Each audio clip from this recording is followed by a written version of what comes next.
¿Qué tal a toda la gente que está escuchando Lado B? Estamos con León Plasencia. ¿Cómo estás, León? Muy bien, Federico, ¿y tú? Muy bien, muchas gracias. Pues interesado en hablar contigo acerca de Monk, este poemario, pero bueno, me gustaría que tú nos fueras contando a mí y a los radioescuchas Por supuesto. de esto que estoy hablando, ¿no? Sí, mira, Monk es un libro eh, que intenta, o espero que lo haya logrado, intenta ser de alguna manera un homenaje a Thelonious Monk, que es uno de mis músicos tutelares, casi como una especie de semidios dentro de mis músicos admirados. Y este libro tiene como su origen muy, muy lejano, eh, hace más de 30 años, que yo era un jovencito que empecé a escuchar música y uno de los primeros jazzistas que escuché fue Monk. Cuando lo escuché, imagínate, yo tenía 17, 18 años, fue como una especie de golpe a la quijada, Claro. un mazazo de asombro y de muchas otras cosas. Y en esa época empecé a coleccionar los discos de Monk, a devorarlo, todo lo que encontraba de él. Yo vivía en Guadalajara y, y él pues me llevó a otros músicos, me llevó a Coltrane, a Miles, a Charlie Parker, a un montón de músicos. Me volví fanático del jazz. Compré todos los libros que podía comprar sobre la historia del jazz, sobre los movimientos, y a tratar de entender un poco lo que hacían todos estos tipos que les tocó una época y un momento increíble en la historia del jazz, a estos tres primeros que te mencioné, a Davis, a Monk y a Coltrane, que incluso tocaron juntos. Y bueno, pues yo creo que ahí es el origen. Un día estaba escuchando a uno de los discos de Thelonious, estaba escuchando una canción en específico, Ruby My Dear, y me vino así como una imagen muy precisa, un verso, y empecé a escribir y me di cuenta de que ahí podría estar como el germen de algo, no sabía muy bien qué.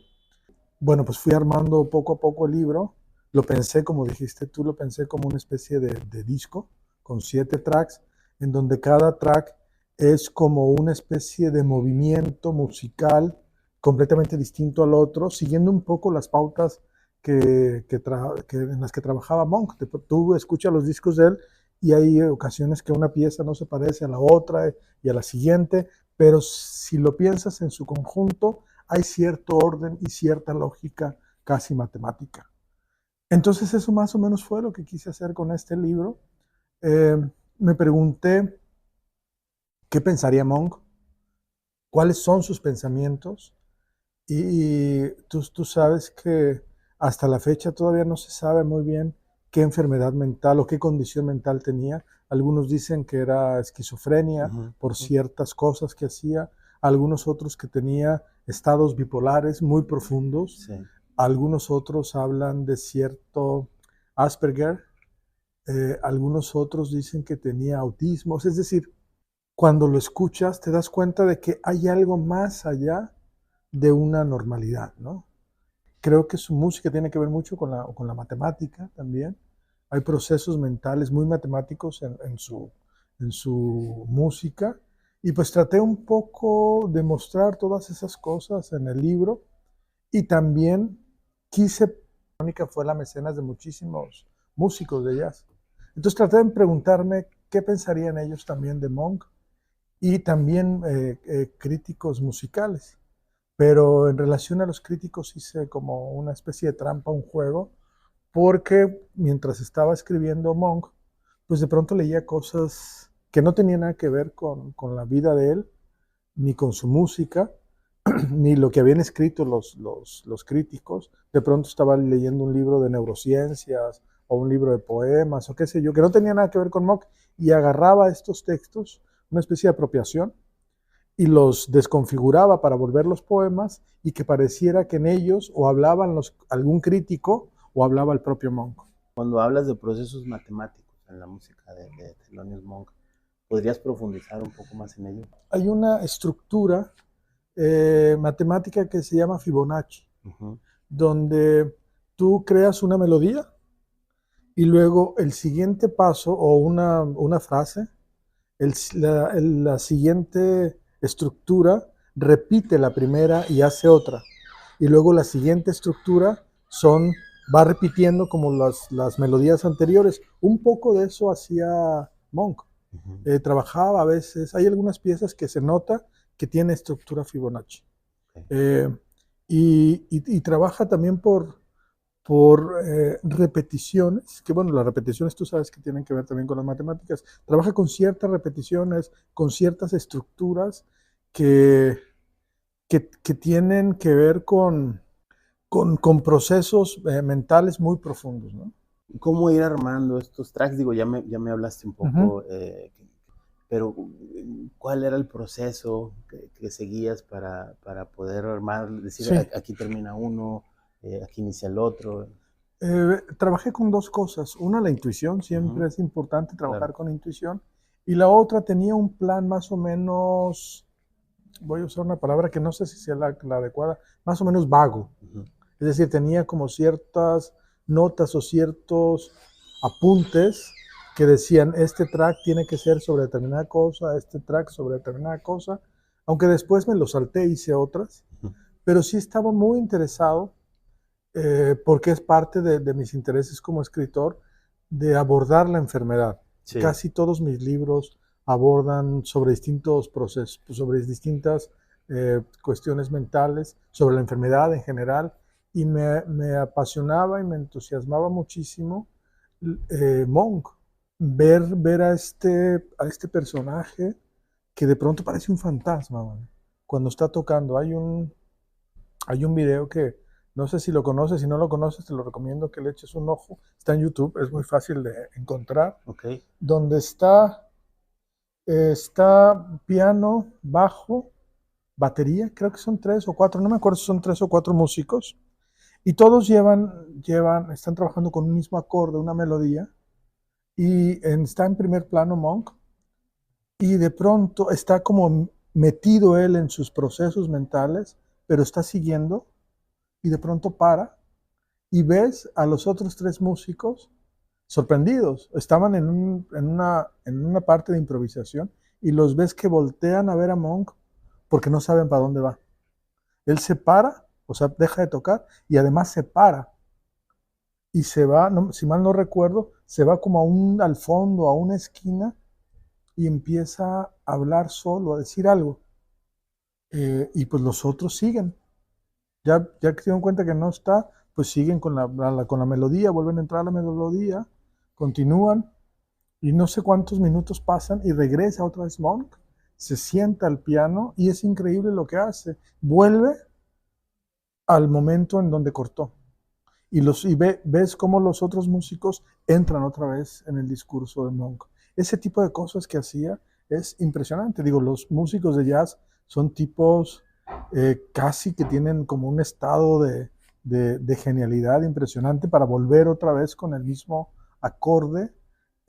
Y ese tipo de cosas hacía Monk. Si tú revisas los discos, yo tengo muchos discos de él en donde repite piezas y siempre son distintas, pero son la misma a la vez. Entonces eso de alguna manera quise como jugar aquí con el corte de los versos. Los cortes de los versos tienen mucho que ver con las pausas y los cortes que hace Monk cuando está tocando. Digo, en tu forma de narrar es muy visual, ¿no? Ajá. Nos conecta y podría, digo, yo te estoy viendo en estos momentos, pero podría tener los ojos cerrados y escucharte y visualizar todo lo que quieres decirnos. Esto, sé que eres artista visual también. Esto, de alguna manera, el que eres artista visual, y se nota que también influye en este trabajo, Sí, ¿no? yo creo que en todos mis libros estoy muy preocupado por la parte visual del lenguaje Ujú. y por la parte descriptiva o narrativa también. Entonces trato de mezclar los dos y en todos mis libros siempre hago exploraciones que van más allá de la palabra. Meto fotos, meto a veces dibujos, meto intervenciones plásticas, collage, cosas raras, juegos con tipografías. Este libro está muy pensado incluso en la tipografía, en las cajas, cómo se presentan, la espacialidad, cómo se mueven los poemas hacia un lado o hacia otro, con Ajá, las letras más es pequeñitas, correcto. ese tipo de cosas, porque me parece que también eso forma parte de un discurso. ¿Qué efecto causa o esperas causar en el lector Ujú. esta situación que comentas? El ir, como dices, acomodando los textos de una manera u otra, con letras Ajá. diferentes. eh, Tiene que ver con la respiración de Monk, con los movimientos que hacía Monk. De pronto lo ves tocando y se queda quieto, entonces hay una especie de silencio y luego se va hacia otro lado del piano o vuelve. Entonces por eso los poemas se van moviendo de lugar conforme Monk, mentalmente, claro. obviamente, en mi cabeza, se va moviendo también en la construcción de una pieza musical. Em, en ese sentido, y en el que hablas de Thelonious Monk,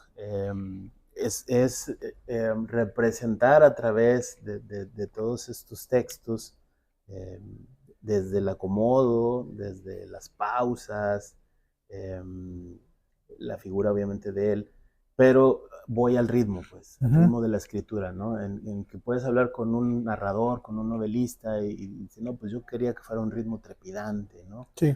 Y en esta parte del texto quería que se relajara un poco la historia, el lector. Y Ujú. acá es otro ritmo Es el, totalmente es, distinto. es el ritmo Ajá, de la respiración de Monk. ajá, ajá. Traté en la medida de lo posible, representarla en las páginas. Y también es el ritmo de la música de Monk. Claro, exacto, de la música, ¿no? Es este estilo jazzístico, Ujú. ¿no? Que puede ir de repente muy Sí, y acelerado. luego se calma y luego se acelera. Por eso los poemas, algunos tienen cortes muy raros, porque estoy siguiendo la pauta musical que marca Monk. Muchos de los poemas los hice mientras escuchaba la música de él. Entonces traté de seguir ese Interesante. ritmo, ¿no? Ajá. ¿Cómo trabajar eso? Hay que seguir como eh, cierto movimiento como de ola, que cuando un ritmo va hacia adelante o va hacia atrás o se detiene, pues tú también con el juego del verso sabes si haces un verso más largo, haces un verso más corto o cortas una palabra donde no es, ese tipo de cosas, ¿no? El proceso de escritura, y también hablando con algunos escritores, hay quien te dice, yo no puedo escuchar música mientras Ujú, escribo. Hay otros que te dicen, yo sí escucho música, pero escucho música instrumental ujú, para que la letra no me distraiga. sí. En este trabajo literario que tú En este es presentas, Monk, es indispensable claro. escuchar música y Sí, en este caso Monk, sí, Monk. ¿no? Escuché todo el tiempo, escuché a Monk. De pronto escuchaba a Coltrane o a Miles o a algún otro músico, pero principalmente Monk. Pero yo siempre escucho música cuando escribo. En- Mayoritariamente o mayormente escucho, va a sonar mamoncísimo y pedante, pero me ayuda. Bach, yo escucho Bach, sobre todo unas interpretaciones de Glenn Gould, Ujú. de ciertas piezas de Bach, las variaciones y algunas piezas de piano, solo piano, y trabajo con ese ritmo. Pero hay ciertos libros con los que trabajo con músicas muy específicas. Por ejemplo, publiqué hace unos 4 años, salió una novela mía que se llama La música del fin del mundo, en donde toda la novela, el ritmo de la novela, está pensado para que suene como entre jazz y tango. Hay muchas partes que es puro tango, es la melodía del tango, las repeticiones, es una novela como muy fraseada, o sea, el fraseo viene del tango. Incluso hasta hice en Spotify una playlist que es la música que el personaje escucha mientras le pasan cosas y Claro, es la música que aparte se menciona en la novela. claro. Y en cada uno de los libros siempre hago como esta exploración. Con este probablemente voy a sacar también una playlist con la música que se menciona o que se nombra o que se escucha en el libro. Pues tenías que ir eligiendo ciertos temas. Me imagino que te conoces la música de Monk muy bien. Entonces, eh, no sé, por poner algún ejemplo, quiero este efecto en el libro, ¿no? Y voy a escoger esta pieza. Es decir, tienes todo como muy, muy grabado en tu mente. Sí, cuando lo hice, ahorita, o sea, si tú me preguntas cuáles piezas son, tendría que pensarle un buen rato y decir, mira, recuerdo esta, recuerdo esta. Por ejemplo, hay una que incluso hay un poema que se menciona, que es Ruby, te decía hace rato, Ruby My Dear, porque es con la que empezó el libro. Entonces siempre fue como recurrente. Pero hay otras de distintas épocas, porque además Monk produjo muy poquito. Son muy pocas piezas las que tiene y siempre en el siguiente disco sacaba alguna del disco anterior, pero ya era otra respiración, otra mirada y era otra pieza, pero seguía siendo la anterior. La música era la que iba dando pauta al texto. Uh-huh. Esto es no tan común. Yo creo que hay algunos escritores que se preocupan por eso. Hay un escritor, hay un escritor argentino, ahorita se me fue el nombre, que publicó 2 novelas y las 2 novelas están pensadas para recrear determinada música. Por ejemplo, una de ellas, así como hice yo con mi novela, toda su novela es tango y la otra novela es jazz. Y tú notas la diferencia entre la prosa de una y otra, ¿no? Cortázar hacía eso también. Hay ciertos textos, El perseguidor, por ejemplo, de Cortázar, es una novela que está trabajada a partir de los elementos rítmicos de Charlie Parker. Oye, ya para terminar, porque vas a tu presentación, ¿cómo invitarías a la gente a acercarse a tu libro? ¿Qué les dirías así brevemente para que se ganchen? Pues que se acercan sin esperar nada, ¿no? Que se acercan con curiosidad y si el libro les da curiosidad después por escuchar a Monk, pues yo estaría feliz. Recomiéndanos algo de Monk, un disco, algo que sea tu favorito. Los genios de la música moderna. Ok. Ese te puedo recomendar, ¿no? El volumen 1 Okay. es extraordinario. Muy bien, para la gente que nos escucha, que se pongan ese disco y que compren tu libro y lo lean, ¿no? Con esta música. Sí, pues yo encantado. Muchas gracias. Gracias a ti, mano.